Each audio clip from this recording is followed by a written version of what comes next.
Hello everyone, आज की class का जो हमारा टॉपिक है वो है 4.2 एक्सरसाइज। 4.1 को मैं कंप्लीट करा चुका हूं। होप आपने भी 4.1 कर ली होगी। अगर नहीं करी है तो 4.1 पहले अटेम्प्ट करें, क्योंकि बहुत आसान और छोटी एक्सरसाइज है। विद इन 15 मिनट कंप्लीट हो जाएगी। आपकी बात कर रहे हैं 4.2 की। 4.2 में क्या बोला है, आपके पास एक एक्सप्रेशन दे दिया है और बोला है कि बताओ इसका एक सोल्यूशन है, दो सोल्यूशन है कि इनफाइनाइट सोल्यूशन है। यूनिक मतलब होता है एक सोल्यूशन। एक सोल्यूशन का मतलब ये हो गया, ये वाली कंडीशन सिर्फ और सिर्फ एक ही वैल्यू पे सेटिस्फाइड करेगी, इससे ज्यादा पे इसकी ज्यादा वैल्यूज पर ये सेटिस्फाइड नहीं करेगी।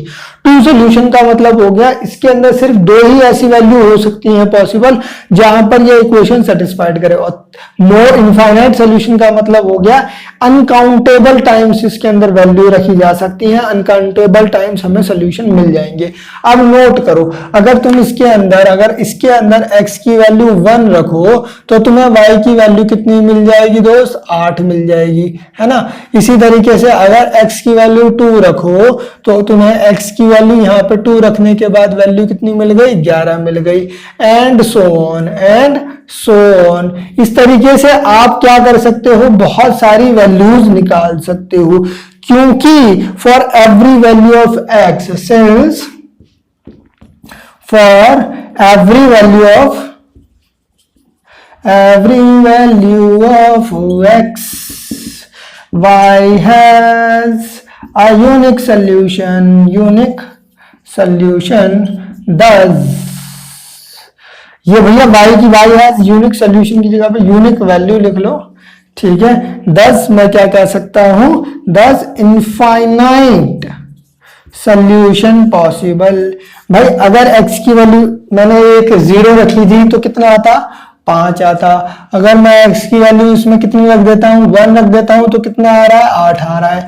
2 रख रहा हूं तो कितना आ रहा है? 11 आ रहा है। इस तरीके से अगर मैं y की वैल्यू x की वैल्यू वेरी कराता जाऊंगा तो y की वैल्यू भी वेरी करती चली जाएगी, डिफरेंट वैल्यू मिलती चली जाएंगी। और इसका उल्टा कर दें तो भी बात 2 है। अगर y की वैल्यू मैं पुट करता चला जाऊं तो डिफरेंट x की वैल्यूज मुझे मिलती चली जाएंगी। इसीलिए मैं ये कह रहा हूं कि हमारे पास कितने सोल्यूशन पॉसिबल हैं? इनफाइनाइट सोल्यूशन पॉसिबल है, क्योंकि हर एक x की वैल्यू के लिए एक डिफरेंट y मौजूद है। इस तरीके का सोल्यूशन हमारे कैसे सोल्यूशन होते हैं? Infinite many solution. अगला क्वेश्चन रीड करेंगे, क्वेश्चन नंबर 2। क्वेश्चन नंबर 2 में क्या कह दिया, बताओ 4 सोल्यूशन निकालने हैं आपको। सोल्यूशन निकालने का तरीका दोस्त यही है जो यहां पर किया है, x की वैल्यू को हम 0, 1, 2, 3 करके वेरी कराएंगे और डिफरेंट सोल्यूशन निकालेंगे। तो देखते हैं क्वेश्चन नंबर 2 के अंदर कैसे करेंगे हम। क्वेश्चन नंबर 2, पहला क्वेश्चन क्या दिया हुआ है, 2x + y = 7। यहां से अगर y निकाल लें तो इसकी वैल्यू कितनी हो जाएगी दोस्त? ये हो जाएगी। यहां पर इसका सोल्यूशन का बना लेते हैं एक टेबल, जो हमें यहां पर वैल्यूज लिख देंगे हम। चलें, ये बन गया जी टेबल अपने पास। यहां पर x है, यहां पर y है, लेट कर रहे हैं। अगर x की वैल्यू 1 लेट करी तो देखो y की वैल्यू, क्योंकि ये क्वेश्चन आपको सॉल्व करके दिखाना है, ग्राफ नहीं बनाना है इसमें, तो आपको इस तरीके से रिप्रेजेंट करना पड़ेगा। जो ग्राफ वाले क्वेश्चन होते हैं उसमें डायरेक्ट ये तरीका यूज कर लिया जाता है, मन में कैलकुलेशन कर लेते हैं। क्लास 10th में आएंगे तो क्लास 10th में इस तरीके के डायरेक्ट क्वेश्चन आंसर आपको सॉल्व करने पड़ेंगे। देखेंगे अभी x की वैल्यू 1 रखी तो y की वैल्यू कितनी आ गई, इसमें से 1 घटाया तो वैल्यू आ गई 5। यानी कि जब x रखते हैं तो y कितना आता है? 5। x की वैल्यू 0 रख दी, x की वैल्यू 0 रखी तो दोस्त कितना आ गया? 7 - 2 × 0, वैल्यू कितनी आ गई? 7। तो पहले चलो ठीक है, कोई बात नहीं, 0, 7। x की वैल्यू कितनी रखी हमने? 2 रखी। और x की वैल्यू कितनी रखी? 3 रखी। अगर x की वैल्यू 2 रखी है तो अपने पास कितना आएगा? 2 रखने के बाद ये हो गया 4 में से 7 गया, कितना आया हमारे पास? 3। अगर मैंने वैल्यू 3 रखी है तो ये कितना हो गया? 6 में से 7 में से 6 गया तो वैल्यू कितनी आ गई हमारे पास? 1। इस तरीके से इनकी वैल्यू रख देंगे तो हमारे पास कितने सोल्यूशन आ गए? डिफरेंट डिफरेंट सोल्यूशन आ गए 4। इसी तरीके से कैलकुलेट करना है दोस्त। अगला क्वेश्चन देखो, बच्चा बोला है सर अगले में तो पाई आ गया, पाई आ गया तो डर क्यों रहे हो मेरे भाई, पाई आ गया तो डरने वाली बात क्या है। सोल्यूशन पाई के टर्म में लिखना है अपने को, क्या सोल्यूशन पाई के टर्म में लिखना है, कोई ऐसा मसला नहीं है, बहुत आसान क्वेश्चन है। देखो हमारे पास क्वेश्चन नंबर है सेकंड, क्या दे दिया क्वेश्चन नंबर सेकंड में, x पाई x प्लस का y बराबर कितना दे दिया 9। अगर यहां से y कैलकुलेट करें तो वैल्यू कितनी हो गई 9 माइनस का पाई x, बात सही है। अब तो वैल्यू लेट कर सकता हूं, लेट कर रहा हूं दोस्त, x की वैल्यू 0 तो y देखो कितना आया 9 माइनस पाई इंटू 0 यानी कि ये बना 0।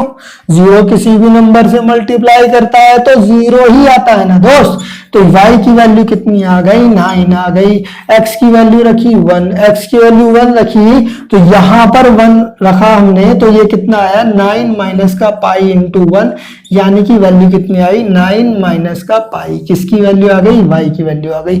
x की वैल्यू अगर मैं 2 रख देता हूं टाटा तो y की वैल्यू कितनी आएगी दोस्त अपने पास, y बराबर आएगा 9 माइनस का 2 पाई। इसी तरीके से अगर x की वैल्यू 3 रख देता तो y की वैल्यू आ जाती y माइनस का 3 पाई।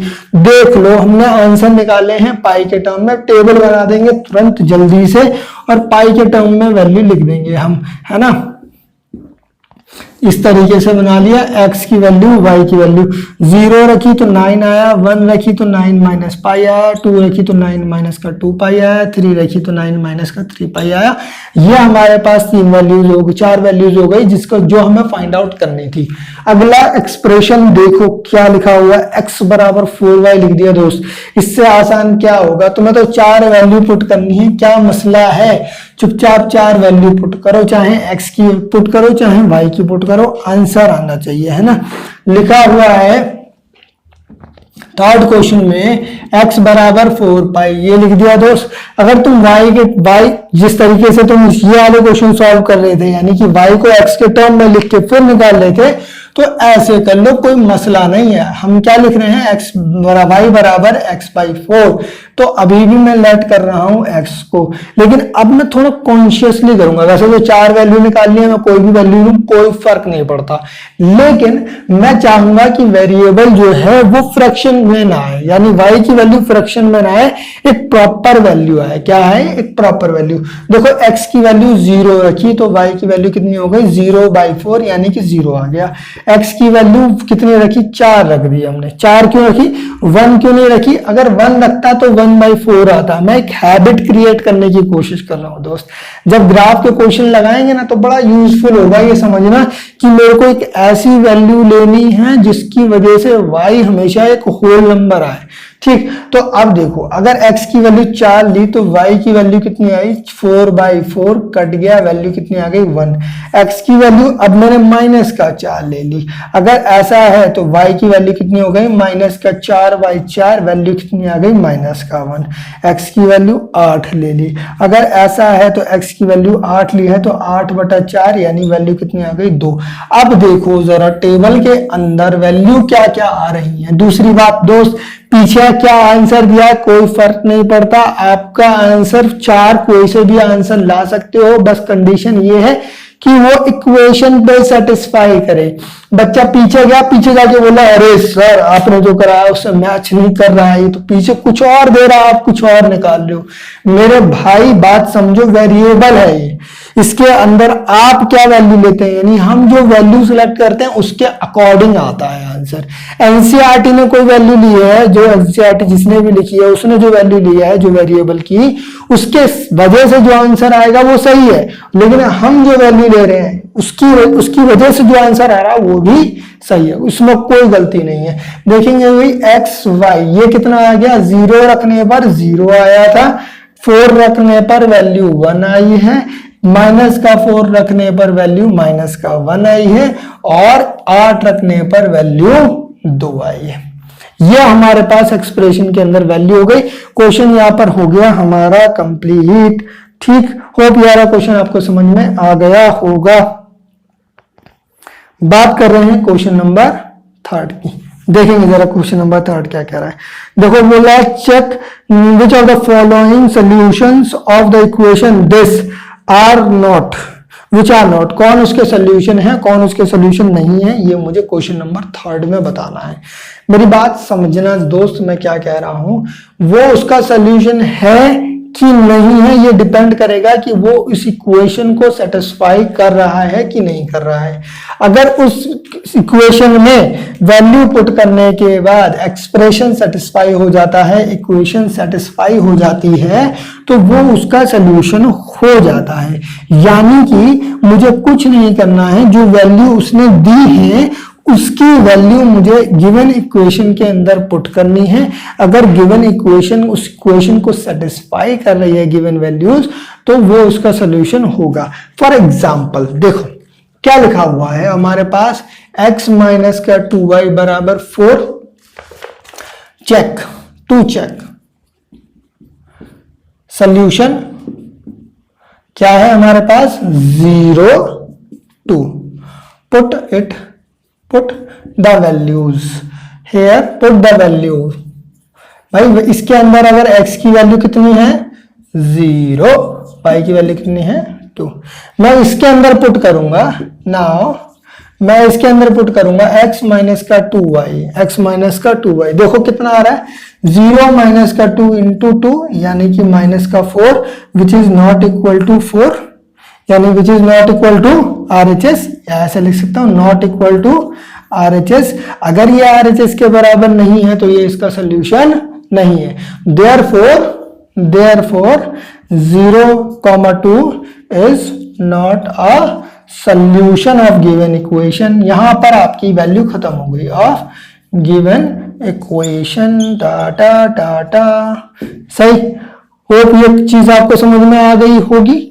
अगला क्वेश्चन इसी तरीके से है, अगली वैल्यू भी इसी तरीके से है। हमें कुछ नहीं करना है, वैल्यू पुट करते हुए चलना है। क्या करना है दोस्त, वैल्यू पुट करते हुए चलना है। अगले क्वेश्चन में क्या क्या वैल्यू दी हुई जरा बताओ मुझे, 2 और 0। अगर इस एक्सप्रेशन में देखो, इस एक्सप्रेशन में वैल्यू रख देता मैं 2 और 0, तो ये क्या हो जाता, मतलब करके ही दिखाऊं मैं क्या यार दोस्त, खुद भी करना बहुत जरूरी है। अगला क्वेश्चन नहीं करूंगा, खुद करना पड़ेगा तुम्हें। चलेंगे, क्या कह रहा है, मैंने सेम ऐसे ही लिखा है, सेम सारी चीजें इसी तरीके से चलेंगी। यहां से x की वैल्यू कितनी आ गई 2 आ गई है, और y की वैल्यू कितनी आ गई है 0 आ गई है। मैंने इस एक्सप्रेशन में वैल्यू पुट कर देनी है, तो ये कितना आ गया x माइनस का 2y, 2 माइनस का 2 इंटू 0 दैट इज 2 आ गया। अगर x की वैल्यू 2 आ रही है, इस एक्सप्रेशन की वैल्यू 2 आ रही है जो कि इक्वल नहीं है RHS के, तो मैं कह दूंगा कि ये दोस्त इसका सोल्यूशन नहीं है, इसका सोल्यूशन नहीं है। अच्छा, इस तरीके से आप सारी की सारी वैल्यू पुट करेंगे। तीसरा और पांचवा क्वेश्चन खुद अटेम्प्ट करेंगे, चौथा क्वेश्चन मैं करा रहा हूं, क्योंकि चौथे क्वेश्चन में आ गया रूट। जैसे ही रूट आता है तुम्हारी जो बत्ती है वो हो जाती है गुल, है ना। मुझे पता है तुम क्या समझते हो कि रूट के क्वेश्चन तो बड़े ही टफ होते हैं दोस्त, बहुत आसान होते हैं, समझने की कोशिश करेंगे। अगर ये एक्सप्रेशन दिया हुआ है, इस तरीके से लिख रहा हूं, मैंने क्या बोला भाई, x की वैल्यू कितनी है √2 और y की वैल्यू कितनी है 4√2। बात सही है, मेरी बात समझ लो जो मैं कह रहा हूं। मैं कह रहा हूं भाई आपको इसी तरीके से रिप्रेजेंट करते हुए चलना है। यहां पर मैंने शॉर्ट फॉर्म लिखी है, इस तरीके से नहीं लिखना है, इसको इस तरीके से ही लिखना है। To check solution this, put value this, इस तरीके से, ठीक, तभी पूरे मार्क्स मिलेंगे, अगर अदरवाइज मार्क्स नहीं मिलेंगे। मैं क्या कर रहा हूं दोस्त, ये वाली वैल्यू पुट कर रहा हूं। अगर मैं ये वाली वैल्यू एक्सप्रेशन में पुट कर रहा हूं, नोट करना, यहां से ये इधर शिफ्ट कर रहा हूं मैं, तो देखो मैं इसके अंदर वैल्यू पुट करने वाला हूं। अभी क्या कह रहा हूं, वैल्यू y x की वैल्यू कितनी है दोस्त √2, और इसकी वैल्यू कितनी है 2 इंटू वाई की वैल्यू 4√2। बात सही है, यहां तक तो ठीक है। एक्सप्रेशन में इसकी वैल्यू कितनी आई √2, इसकी वैल्यू कितनी आ गई -8√2, अभी भी ठीक है। अब देखो बच्चा यहाँ पे कंफ्यूज है कि इसको कैसे सॉल्व करेंगे। मेरे दोस्त, मैं तुम्हें पहले भी बता चुका हूं कि जब कभी भी सॉर्ट्स के अंदर इक्वेशन सॉल्व करी जाती हैं तो आगे वाले कोफिशिएंट्स का एडिशन सब्सट्रैक्शन होता है। तो यहाँ पे नोट करो, इसके आगे क्या है 1, ये इसके आगे क्या है -8, मेरी बात समझना, जब कभी भी रूट वाले टर्म आएंगे, क्यूब रूट वाले टर्म आएंगे, उसको इस तरीके से ट्रीट करना जैसे वेरिएबल सॉल्व करते हो। जैसे अगर सपोज करो ये ऐसे लिखा होता तो तुम इसको सॉल्व करके क्या लिखते, माइनस का 7x, है ना, क्योंकि तुम बोलते कि सर ये पॉजिटिव का 1 था, ये माइनस का 8 था, तो माइनस का 7 आ गया। जस्ट ऐसा ही होता है जब हमारे पास रूट वाली वैल्यू होती है। यहाँ पर 1 है, यहाँ पर माइनस का 8 है, तो ये क्या हो जाएगा, माइनस का 7 रूट। मुझे बताओ वैल्यू कितनी चाहिए थी, 4, आई कितनी है, माइनस का 7 रूट 2। तो ये क्या इक्वल है RHS के, क्योंकि ये RHS के इक्वल नहीं है, तो गिवन वैल्यू जो है वो गिवन इक्वेशन का सॉल्यूशन नहीं है। इस तरीके से आपका ये वाला क्वेश्चन भी हो जाता है कंप्लीट।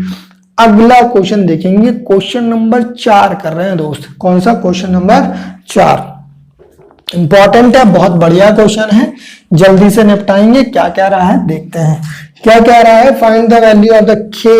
अरे यार इससे आसान 1 मार्क्स का क्वेश्चन पूछा जाता है दोस्त। कुछ नहीं करना, गिवन एक्सप्रेशन के अंदर किसकी वैल्यू रख देंगे, x और y की वैल्यू पुट कर देंगे। क्या बोल दिया हमारे पास, 2x + 3y बराबर क्या है, k, वेयर x की वैल्यू कितनी दे दी है, 2, एंड y की वैल्यू कितनी दे दी है, 1।